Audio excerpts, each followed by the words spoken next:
Hello students, welcome to corporate law class.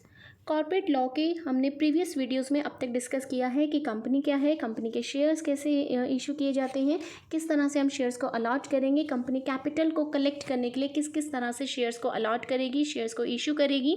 इस video में हम डिस्कस करेंगे कि जो शेयर्स इशू किए जा रहे हैं उन शेयर्स के लिए जब आप राइटिंग में एक प्रूफ देंगे, यानी कि एक रिटन डॉक्यूमेंट जब इशू करेंगे जो ये बताएगा कि आपने किसी व्यक्ति को अंश दिए हैं, वो व्यक्ति कंपनी का सदस्य है, तो वो अपनी सदस्यता कैसे प्रमाणित करे, उसी के लिए हम एक प्रमाण पत्र इशू करते हैं, उसको हम कहते हैं शेयर सर्टिफिकेट।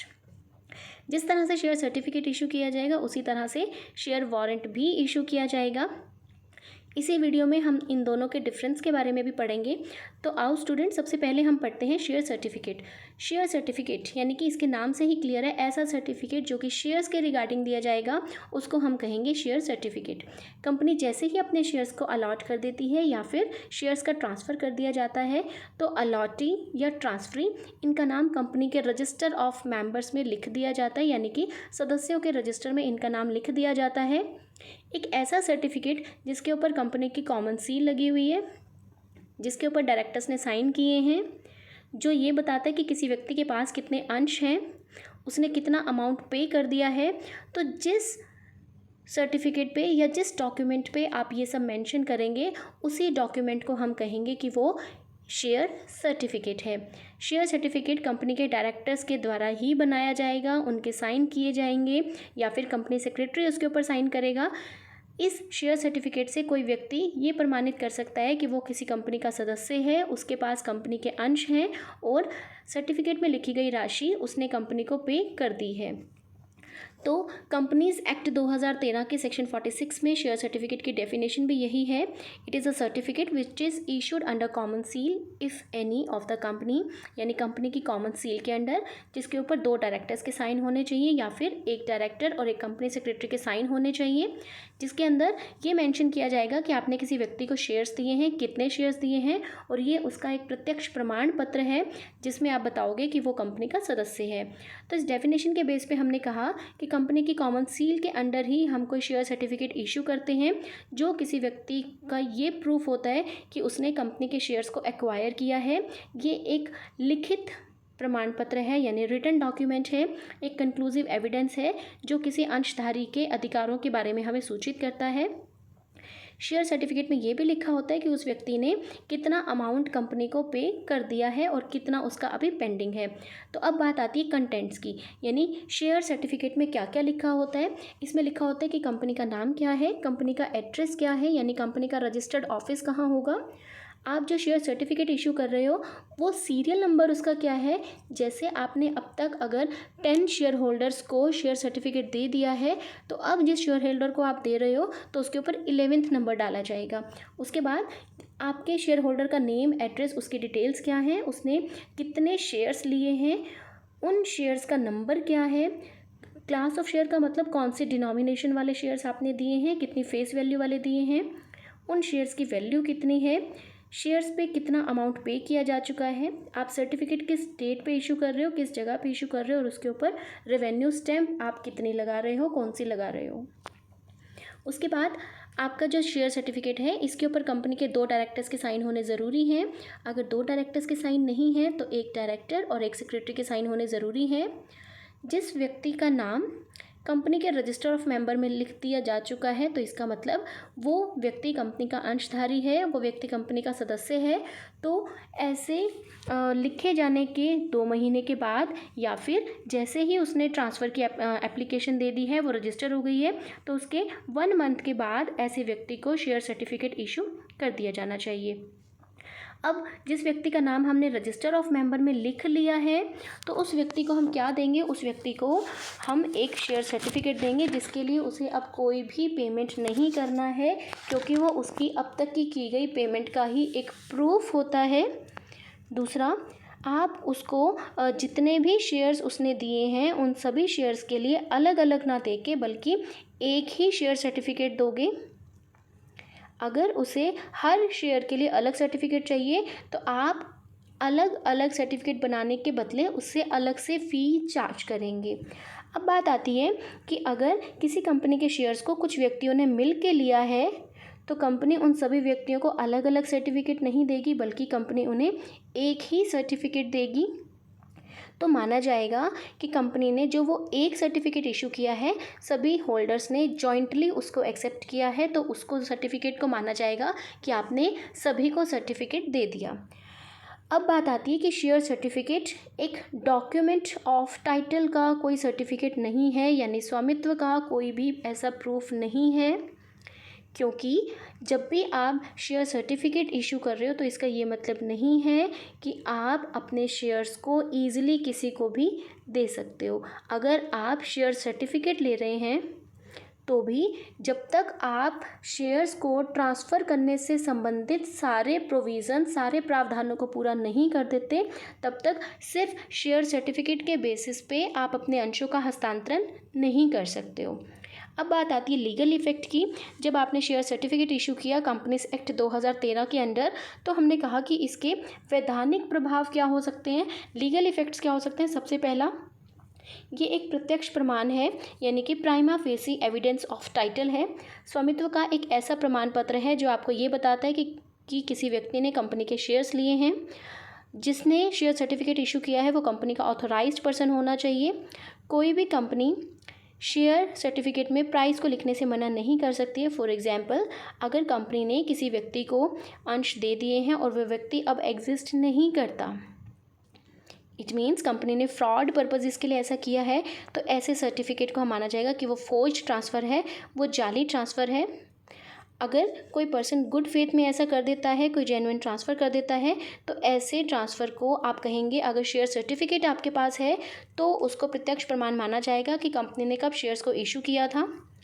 आपके पास यहाँ पे केस गिवन है, डिस्कॉन वर्सेस कैनावे एंड कंपनी।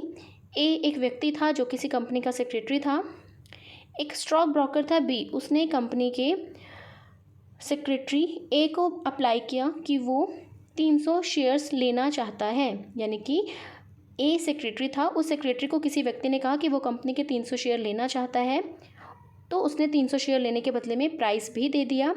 तो उस सेक्रेटरी का जो क्लर्क था सी के पास तो कंपनी के कोई अंश नहीं थे, तो उसने क्या किया, 300 अंश बी को, जिसने डिमांड की थी शेयर्स के, उसको ट्रांसफ़र कर दिए। कंपनी ने ऐसे ट्रांसफ़र को रजिस्टर्ड भी कर दिया और बी व्यक्ति को शेयर सर्टिफिकेट भी दे दिया गया। लेकिन अभी तो हमने पढ़ा कि जो शेयर सर्टिफिकेट है वो कंपनी के board of directors he issue करेंगे। यहाँ पे सी कौन होता है इशू करने वाला? क्या सी डायरेक्टर है? नहीं, सी तो सिर्फ सेक्रेटरी का क्लर्क है। तो अगर क्लर्क ने इस तरह से कोई भी शेयर सर्टिफिकेट इशू किया है तो ऐसा ना तो ट्रांसफ़र वैलिड होगा, ना ही ऐसा शेयर सर्टिफिकेट मान्य होगा। उसके बाद अगर कोई व्यक्ति शेयर सर्टिफिकेट ले लेता है, उसके बेसिस पे वो कंपनी में क्लेम करता है, तो कंपनी उसके क्लेम को कभी भी एक्सेप्ट नहीं करेगी। सेकंड हमारे पास आता है एस्टोपल एज टू पेमेंट, यानी कि जो आपने पेमेंट किया है उसका प्रमाण माना जाता है। शेयर सर्टिफिकेट एक ऐसा आपका निश्चयात्मक प्रमाण है, एक ऐसा कंक्लूसिव डॉक्यूमेंट है जो बताता है कि किसी शेयर होल्डर ने अपने शेयर्स पे कितना अमाउंट पे किया है, और उसका पेड अमाउंट ही हम शेयर सर्टिफिकेट में मेंशन करते हैं। शेयर सर्टिफिकेट में अगर लिखा है कि शेयर्स फुल्ली पेड अप हैं, तो कंपनी बाद में उस व्यक्ति को ये नहीं कह सकती कि आपके शेयर्स तो फुल्ली पेड अप थे ही नहीं। जैसे इस केस में हमारे पास गिवन है ब्लूमेंथल वर्सेस फोर्ड। इसमें बी व्यक्ति ने कंपनी को लोन दिया 1000 पाउंड का, बदले में कंपनी ने उसको 1000 फुल्ली पेड अप शेयर्स दे दिए। एक व्यक्ति ने कंपनी को लोन दिया, बदले में कंपनी ने कहा कि आप हमारे शेयर्स ले लीजिए, उसे 1000 फुल्ली पेड अप शेयर्स दिए गए। तो जब इसे शेयर्स दिए गए तो 1 पाउंड का एक शेयर था, इसलिए 1000 पाउंड के लोन के बदले में 1000 शेयर्स इशू कर दिए गए। साथ में उस व्यक्ति को एक शेयर सर्टिफिकेट भी दे दिया गया जिसमें क्लियर लिखा गया था कि ये शेयर्स फुल्ली पेड अप हैं, लेकिन रियल में तो ऐसा नहीं था। जब कंपनी का वाउंड अप होने लगा, समापन होने लगा, तो कंपनी के शेयर होल्डर्स की लिस्ट तैयार की गई। जब बी को इस चीज़ का पता चला, यानी कि उस लैंडर को पता चला, तो उसने बोला कि वो तो कंपनी का सदस्य है ही नहीं, उसका नाम हटा दिया जाना चाहिए। अब कंपनी तो मना नहीं कर सकती, क्योंकि कंपनी ने जो सर्टिफिकेट दिया उसमें क्लियर मेंशन था कि ये कंपनी का सदस्य बन गया है और इसने फुल्ली पेड अप शेयर्स हमने इसको दिए हुए हैं। लेकिन समापन के केस में लिक्विडेटर ने कहा कि ऐसा तो नहीं हो सकता, उस लोन के रिगार्डिंग दिया गया था। तो समापक यानी लिक्विडेटर की रिक्वेस्ट पे उस व्यक्ति का नाम कंपनी के फुल्ली पेड अप शेयर्स वाले शेयर होल्डर की लिस्ट में से काट दिया गया। यानी कि अगर आपने सर्टिफिकेट में जो लिख दिया कि फुल्ली पेड अप है या पार्टली पेड अप है, तो आप वही डिसीजन फाइनल मानेंगे। कंपनी बाद में डिनाई नहीं कर सकती कि किसी व्यक्ति ने कितना अमाउंट पे किया है या नहीं किया। अब आता है provisions relating to share certificate, यानी कि आपके शेयर सर्टिफिकेट से संबंधित कुछ रूल्स रेगुलेशंस हमें दिए गए हैं। तो फर्स्ट रूल हमारे पास है इशू और डिलीवरी ऑफ शेयर सर्टिफिकेट। अगर न्यायालय ने या कोर्ट ने, जो कंपनीज़ का लॉ का एक बोर्ड है या ट्रिब्यूनल है, अगर उसने कोई भी रिस्ट्रिक्शन नहीं लगाई तो हर कंपनी को अपने सिक्योरिटीज़ को ट्रांसफ़र, अलॉटमेंट या फिर उसके ट्रांसमिशन के केस में इमीडिएटली एक शेयर सर्टिफिकेट, एक प्रमाण पत्र आपको इशू करना ज़रूरी है। फर्स्ट केस, अगर आपने मिनिमम सब्सक्रिप्शन ले लिया है तो अपने मेमोरेंडम के अकॉर्डिंग, यानी कि आपने जैसे ही अपनी कंपनी को रजिस्टर कराया, आपने मेमोरेंडम रजिस्टर कराया, तो उसके 2 महीने के अंदर आपको शेयर सर्टिफिकेट देना ज़रूरी है। दूसरा, आपने जैसे ही अलॉटमेंट कर दिया तो अलॉटमेंट, शेयर्स के अलॉटमेंट करते ही 2 मंथ्स के अंदर अंदर तब भी आपको शेयर सर्टिफिकेट इशू करना ज़रूरी है। थर्ड केस, अगर आप शेयर्स को ट्रांसफ़र कर रहे हैं तो इस केस में ट्रांसफ़र रजिस्टर होते ही उसके 1 मंथ के अंदर अंदर आपको नया शेयर सर्टिफिकेट इशू कर दिया जाना ज़रूरी है। अगर कंपनी ने शेयर्स की जगह डिबेंचर्स इशू किए हैं तो डिबेंचर का सर्टिफिकेट आपको 2 मंथ्स की जगह 6 मंथ्स के अंडर अंडर इशू करना ज़रूरी है। अब नेक्स्ट आता है कि अगर किसी शेयर होल्डर को आप एक शेयर सर्टिफिकेट दे रहे हो, वो सर्टिफिकेट जो कि उसके द्वारा लिए गए बहुत सारे अंशों का प्रूफ है, यानी कि किसी व्यक्ति के पास कंपनी के बहुत सारे शेयर्स हैं तो उसको हर शेयर के लिए अलग अलग सर्टिफिकेट नहीं दिया जाएगा, बल्कि एक ही सर्टिफिकेट दिया जाएगा और ऐसा सर्टिफिकेट उसे कंपनी से विदाउट एनी कॉस्ट, यानी कि निःशुल्क मिलेगा।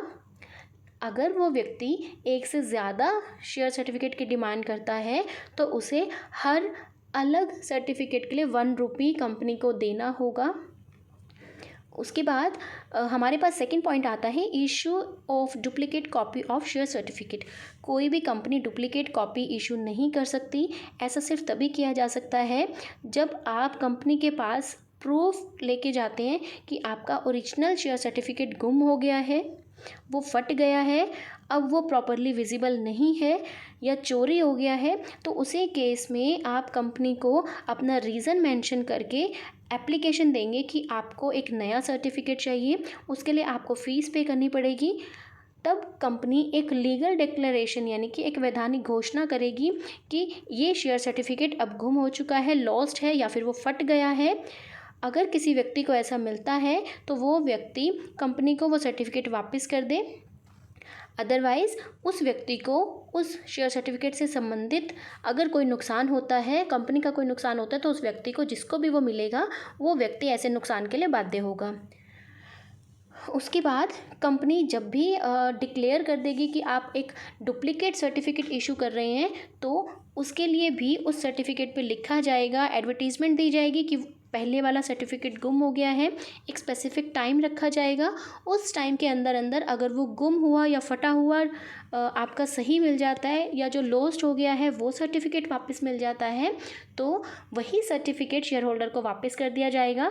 लेकिन उस गिवन पीरियड में अगर शेयर सर्टिफिकेट नहीं मिलता तो कंपनी ऐसे शेयर होल्डर को एक नया शेयर सर्टिफिकेट इशू कर देगी और साथ में उसके ऊपर डुप्लीकेट वर्ड भी मेंशन कर दिया जाएगा। थर्ड केस, पेनल्टी यानी कि आपको अगर आपने कोई फ्रॉड किया है तो आपको दंड दिया जाएगा। अगर कंपनी ने किसी व्यक्ति को धोखा देने के उद्देश्य से, किसी छल कपट के उद्देश्य से, यानी फ्रॉडुलेंट वे में अगर शेयर सर्टिफिकेट को रिन्यू किया है, नया बनाया है या उसकी कोई कॉपी बना दी है, तो ऐसा फ्रॉड करने पे जितना भी शेयर्स का प्राइस है उसका कम से कम 5 टाइम्स या उसका 10 टाइम्स आपको भुगतान करना होगा, आपको पेनल्टी देनी होगी। तो बच्चे ये हमने किया शेयर सर्टिफिकेट। इसका अपोजिट जो सेकंड हमारे पास आता है वो है शेयर वारंट। अब शेयर सर्टिफिकेट का मतलब वो व्यक्ति कंपनी का सदस्य है जिसको हमने दिए। जिस व्यक्ति ने शेयर सर्टिफिकेट लिए तो वही व्यक्ति कंपनी का सदस्य माना जाएगा और वही व्यक्ति कंपनी से डिविडेंड लेने का अधिकारी है। वही व्यक्ति कंपनी की मीटिंग में पार्ट ले सकता है और वही व्यक्ति वोट डाल सकता है, मताधिकार होगा। अब बात आती है शेयर सर्टिफिकेट की। शेयर सर्टिफिकेट हमने डिस्कस कर लिया। नेक्स्ट हमारा इसका अपोजिट आएगा शेयर वारंट। शेयर वारंट को हिंदी में कहेंगे अंश अधिपत्र।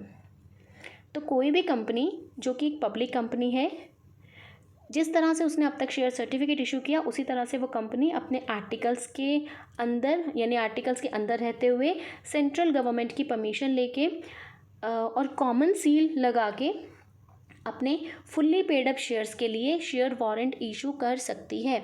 Share certificate partly paid up shares के लिए होगा, तो शेयर वारंट हमारा इसका अपोजिट वो फुल्ली पेड अप शेयर्स के लिए होगा। ये इसकी फर्स्ट कंडीशन आपको याद रखनी है।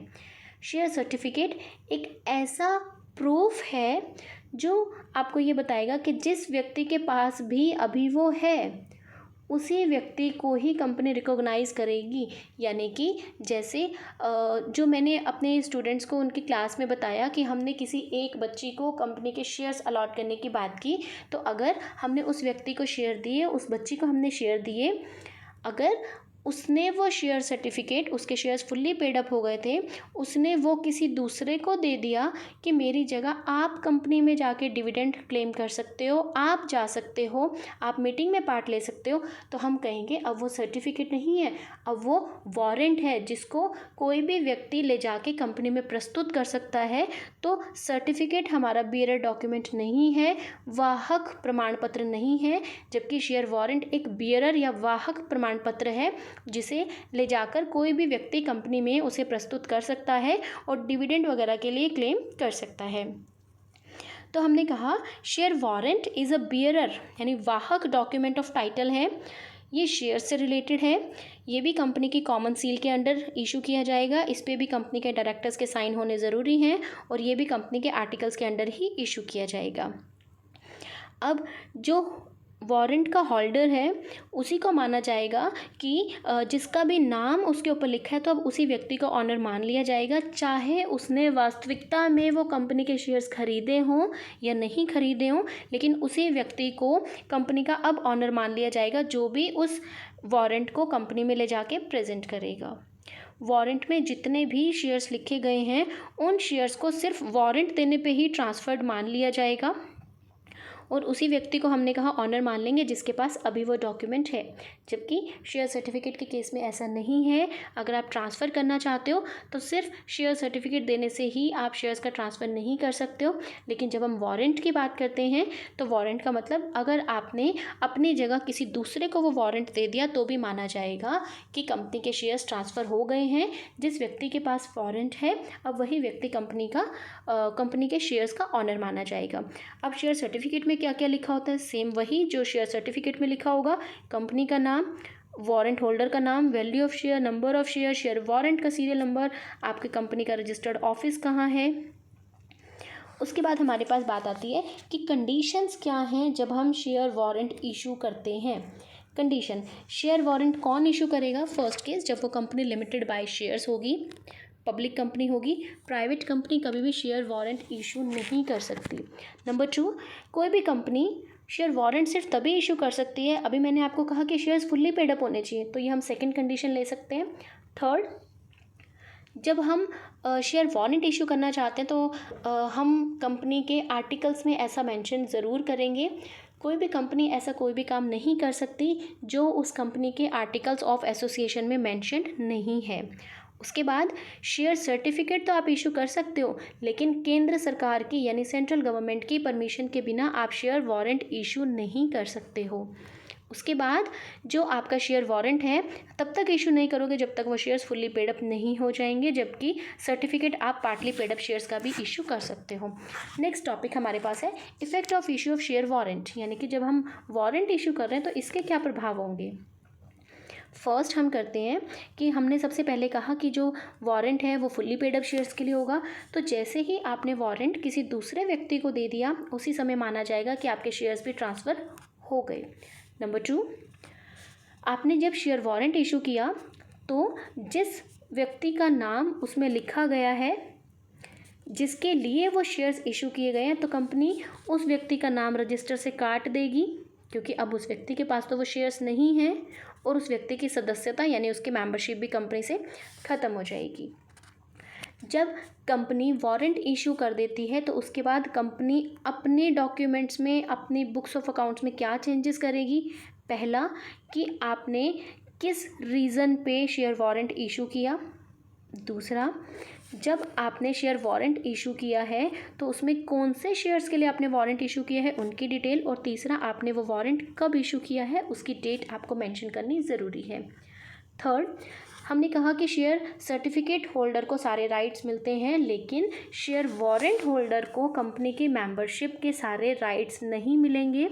अगर कंपनी के आर्टिकल्स में ऐसा लिखा गया है और आर्टिकल्स में दिए गए नियमों के अनुसार ही कुछ लिमिटेड कामों के लिए, लिमिटेड एक्टिविटीज़ के लिए ही आप उस व्यक्ति को सदस्य मानोगे, अदरवाइज़ आप उसको सदस्य नहीं कह सकते। जैसे शेयर सर्टिफिकेट होल्डर तो कंपनी का मेंबर है, तो वो कंपनी के वाइंड अप के लिए भी एप्लीकेशन दे सकता है, लेकिन वारंट होल्डर कभी कंपनी के वाइंड अप के लिए भी एप्लीकेशन नहीं दे पाएगा, क्योंकि उसको सारे अधिकार नहीं मिलेंगे। ना उसको मीटिंग में पार्ट लेने का राइट होगा और ना ही उसको वोट डालने का अधिकार होगा। उसके बाद अगर कंपनी के आर्टिकल्स में लिखा हुआ है कि आप डायरेक्टर्स को शेयर्स इशू करेंगे, जिनको हम क्वालिफिकेशन शेयर्स कहते हैं, तो ऐसे शेयर्स को जब आप कैलकुलेट करोगे तो उसमें शेयर वारंट के जो आपके शेयर्स हैं उनको कैलकुलेट नहीं करोगे। उसके बाद जैसे ही आप शेयर वारंट किसी दूसरे व्यक्ति को दे देते हो, तो जिस व्यक्ति के नाम पे अब वो है, वही व्यक्ति कंपनी को उस व्यक्ति से होने वाली हानि के लिए उत्तरदायी होगा। उसके बाद आप जब भी वारंट इशू कर रहे हो तो उस वारंट के लिए आपको एक एनुअल रिटर्न देना ज़रूरी है, यानी वार्षिक रूप से आपको मेंशन करना ज़रूरी है कि आपने किन शेयर्स के लिए वारंट इशू किया है और वो क्यों किया है। उसके बाद हमारे पास आता है प्रोविज़न ऑफ आर्टिकल्स, यानी कि अंत नियमों में कुछ व्यवस्थाएं करनी ज़रूरी हैं। फर्स्ट केस, अगर कंपनी के बोर्ड ऑफ डायरेक्टर्स चाहें और ऐसा कंपनी के आर्टिकल्स में लिखा हुआ है तो ही कोई कंपनी शेयर वारंट इशू कर सकती है। वो शेयर्स फुल्ली पेड अप होने चाहिए, उसके ऊपर कंपनी को वारंट के रिगार्डिंग एप्लीकेशन मिला हुआ होना चाहिए, कंपनी के कॉमन सील उसके ऊपर लगी होनी चाहिए, कंपनी के बोर्ड ऑफ डायरेक्टर्स के सिग्नेचर होने चाहिए। तभी ये सारी कंडीशंस पूरी होने पर ही कोई कंपनी वारंट इशू कर सकती है। नंबर 2, शेयर वारंट का बेयरर यानी अभी जिसके पास है वो वाहक किसी भी टाइम शेयर वारंट को कंपनी में डिपॉजिट करा सकता है, कंपनी में वापस कर सकता है, उसका त्याग कर सकता है। जिस टाइम तक वो शेयर वारंट कंपनी में रहेगा तब तक उसको पूरा डिक्लेयर करना पड़ेगा कि उसने क्यों कहा है। उसके 2 दिन के बाद उस व्यक्ति को वो सारे राइट्स मिल जाएंगे, यानी कि जैसे ही कोई व्यक्ति शेयर वारंट कंपनी में जमा करा देता है तो वो सर्टिफिकेट कंपनी में आ जाएगा। उसके 2 दिन के बाद उस व्यक्ति को, यानी कि फाइनली जिसने वो सबमिट किया, उस व्यक्ति को कंपनी का सदस्य मान के सदस्यों के रजिस्टर में उसका नाम एंटर कर दिया जाएगा। नंबर 3, शेयर वारंट का होल्डर, उसे वो सारे राइट्स होंगे जो कि शेयर होल्डर को होते हैं, यानी कि उसको प्रॉफिट्स दिए जाएंगे, उसको डिविडेंड्स दिए जाएंगे, लेकिन उसको ना तो मत डालने का अधिकार होगा, ना ही मीटिंग में पार्ट लेने का अधिकार होगा। उसके बाद अगर बोर्ड ऑफ डायरेक्टर्स चाहें तो टाइम टू टाइम कुछ नए रूल्स रेगुलेशंस बना सकते हैं जो कि शेयर वारंट से रिलेटेड हैं। जैसे अगर शेयर वारंट फट जाता है, गुम हो जाता है, वो विजिबल नहीं है, तो उस केस में नया शेयर वारंट भी इशू किया जा सकता है। नेक्स्ट हमारे पास आता है सरेंडर ऑफ शेयर वारंट, यानी कि उसको समर्पण कर देना, उसका त्याग कर देना। आर्टिकल्स में अगर मेंशन है तो कोई भी शेयर वारंट होल्डर किसी भी टाइम उस शेयर वारंट को कंपनी में प्रेजेंट कर सकता है, कंपनी के रजिस्ट्रार के पास अपना नाम लिखवा सकता है कि अब वो व्यक्ति कंपनी का शेयर वारंट होल्डर नहीं बनना चाहता, उसका नाम जो उसको शेयर्स का वारंट दिया गया है अब वो वारंट नहीं चाहता, वो अब कंपनी का वापस सदस्य बनना चाहता है, लेकिन वापस करते समय यदि कंपनी देखती है कि उस व्यक्ति को कोई हानि हो रही है तो कंपनी उसके लिए उत्तरदायी है, क्योंकि कंडीशंस मेंशन है आर्टिकल्स में, सब कुछ इसके लिए क्लियरली मेंशन किया गया है। कोई भी वारंट होल्डर कंपनी को वो शेयर वारंट वापस करके कंपनी का सदस्य बन सकता है और उसे शेयर सर्टिफिकेट दिया जा सकता है। अब आता है डिविडेंड कैसे दिया जाएगा। तो हमने जब शेयर सर्टिफिकेट दिया तो हम नॉर्मली उन मेंबर्स को डिविडेंड दे देंगे, लाभांश दे देंगे, लेकिन शेयर वारंट को हम कैसे देंगे। शेयर वारंट जब हम इशू करेंगे तो उसके साथ हम एक कूपन लगा देंगे जिसको हम डिविडेंड कूपन कहते हैं। तो डिविडेंड कूपन जिन शेयर वारंट के साथ लगा हुआ है तो उस कूपन के बेसिस पे ही वो वारंट होल्डर कंपनी में वो दिखा के उसके बेसिस पे लाभांश को ले सकता है। अब इस कूपन के साथ एक टैलन भी लगा होता है। टैलन का मतलब होता है कि जब जैसे ही वो ख़त्म हो जाता है वो कूपन जो डिविडेंड का है, अगर वो ख़त्म हो जाता है तो एडिशनल भी आपको नए कूपन्स मिल जाएंगे जिसके बेसिस पे कोई व्यक्ति कंपनी में डिविडेंड लेने का दोबारा से अधिकारी हो सकता है। तो स्टूडेंट्स उसके बाद कुछ बेसिक डिफरेंसेस हैं सर्टिफिकेट और वारंट के, जो मैंने इस वीडियो में आपको साथ साथ कराए भी हैं, आपको बताए भी हैं। हमने साथ साथ इन सबको डिस्कस किया है। तो अब अगर कोई डिफरेंस कुछ और नया निकल के आता है तो वो हमारे लिए कोई बड़ी चीज़ नहीं होगी, क्योंकि ये बेसिक से आपने सारी चीज़ें क्लियर की हैं। जैसे मेंबरशिप हो गया, नेचर हो गया, कंक्लूसिव एविडेंट है, कौन ऑनर बनेगा कौन नहीं बनेगा। जैसे अभी हमने डिविडेंड कूपन किया तो ये वारंट में है लेकिन सर्टिफिकेट में नहीं होगा।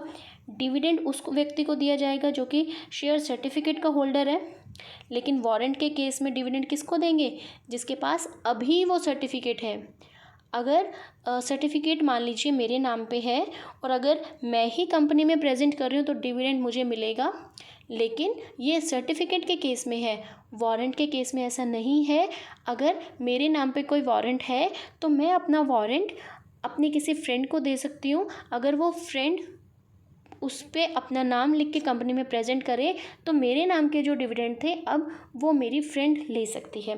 तो students that's all for share certificate and share warrant. I hope आपको ये समझ में आया होगा। अगर आपके कोई डाउट्स हैं तो स्टूडेंट्स आप मेरे से इससे रिलेटेड क्वेश्चंस मेरे व्हाट्सएप ग्रुप में पूछ सकते हैं। Thank you for watching.